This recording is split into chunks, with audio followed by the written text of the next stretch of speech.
Good morning.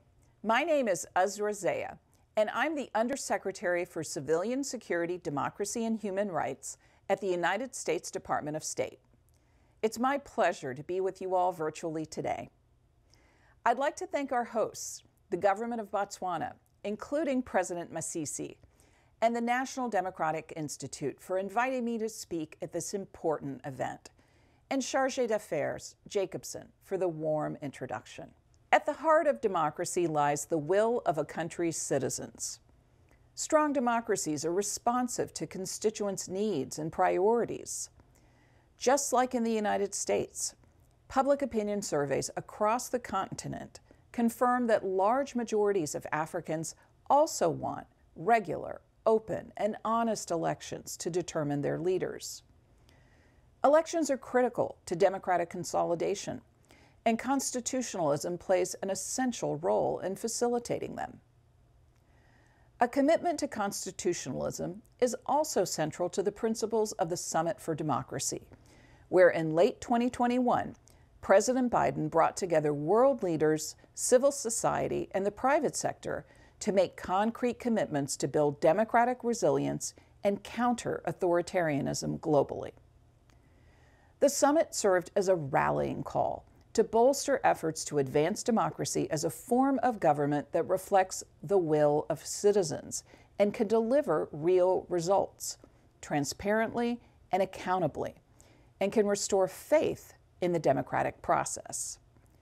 So we're excited to be part of today's discussion during the summit's year of action and to support the government of Botswana and its partners in advancing democratic principles throughout Africa and globally. At the Summit for Democracy, President Biden said, "Renewing our democracy and strengthening our democratic institutions requires constant effort." As part of the global community for democracy, the United States is proud to support today's convening and will continue to back our partners' efforts to bring attention to the importance of constitutional term limits as they are key to democratic governance. We all know from public opinion research that constitutional term limits have widespread popular support across Africa. Afrobarometer's most recent polling reveals that 76% of Africans surveyed in 34 countries support constitutional provisions limiting the presidency to 2 terms. We are therefore thankful to the National Democratic Institute and government of Niger for bringing this group together for the first time back in 2019, and for recognizing the broad popular support for term limits continent-wide. That discussion galvanized awareness-raising campaigns led by civil society, catalyzed broad support for constitutional term limits, and fostered collaboration between citizens, journalists, and academics. Since then, the use of social media as an awareness-raising tool meant that these campaigns could reach a wide range of citizens and stakeholders around the world and encourage them to engage in this important conversation.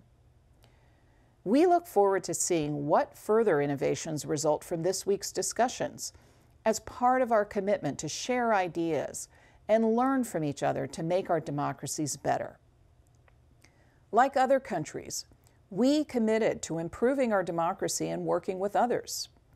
I can assure you that the United States is taking a whole-of-government approach to advancing democracy through pledges of our own. This includes President Biden's announcement of the Presidential Initiative for Democratic Renewal, a landmark collection of diplomatic and foreign assistance efforts to bolster democracy and defend human rights globally. From protecting journalists to fighting corruption, supporting labor rights to connecting users with the uncensored internet, we are working toward one central goal: a free and equitable world where the human rights of all people are upheld and respected. Democracy, however, requires a whole-of-society effort. Civil society, media activists, and human rights defenders on the front lines play an equally critical role in advancing democracy in their home countries, as does the private sector. As a democratic community, We are committed to elevating civil society partnerships through the creation of multi-stakeholder platforms. These support and expand opportunities for meaningful dialogue and collaboration among civil society representatives, private sector leaders, philanthropic partners, and government decision makers on issues vital to good governance and democratic renewal. Together with our partners, we are also bolstering engagement and outreach on the ground and spotlighting leaders in the areas of racial equity, labor, anti-corruption, conflict resolution, gender equity and equality, and respect for human rights, including those of LGBTQI+ persons, persons with disabilities, and Indigenous persons, among others. And African leadership is essential in our global effort to advance democracy and respect for human rights. President of Ghana and current chair of ECOWAS, Nana Akufo-Addo, has spoken out forcefully against the recent spate of military coups and other military takeovers in West Africa and is urging regional leaders to stand firm to protect democracy. Ghana also joined Norway in supporting the Global Disability Forum. In Nigeria, President Buhari signed the Electoral Amendment Act to create conditions for free and fair elections in 2023 and reaffirming his commitment to hand over power when his maximum two-term tenure is complete. We look forward to working together to advance the summit's priorities and democratic principles globally.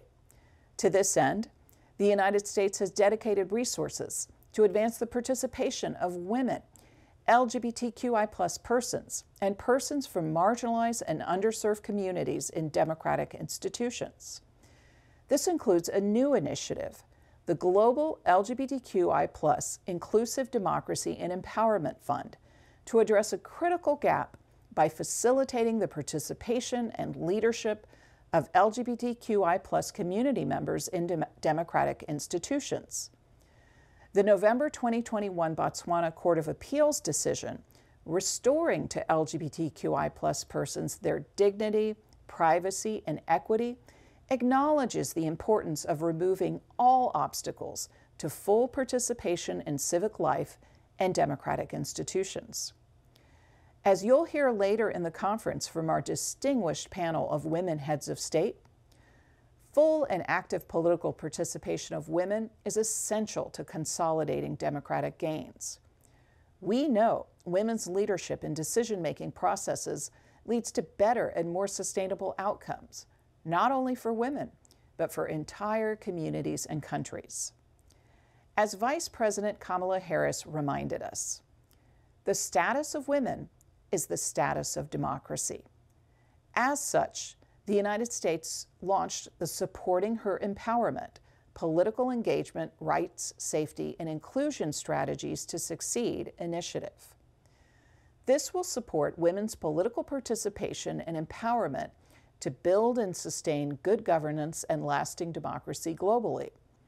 This is a key component of the United States Advancing Women and Girls Civic and Political Leadership Initiative, under which the United States pledged up to $33.5 million. These are just a few of our initiatives to advance democratic renewal. We look forward to working with many of our government and civil society partners here today on these promises. Inclusive democracies are strong, resilient, and deliver for citizens. Representation is a critical component. This is made evident by the many prestigious political leaders here today who were instrumental in entrenching democracy in their home countries and continue to advocate for transparent and inclusive governance. I know the speakers, panelists, and researchers at this convening will provide helpful insights on constitutionalism and democratic consolidation throughout the program. Know that your work reaches far beyond the limits of Gaborone and will undoubtedly impact countries across the continent and world. Thank you, and best wishes for a successful event.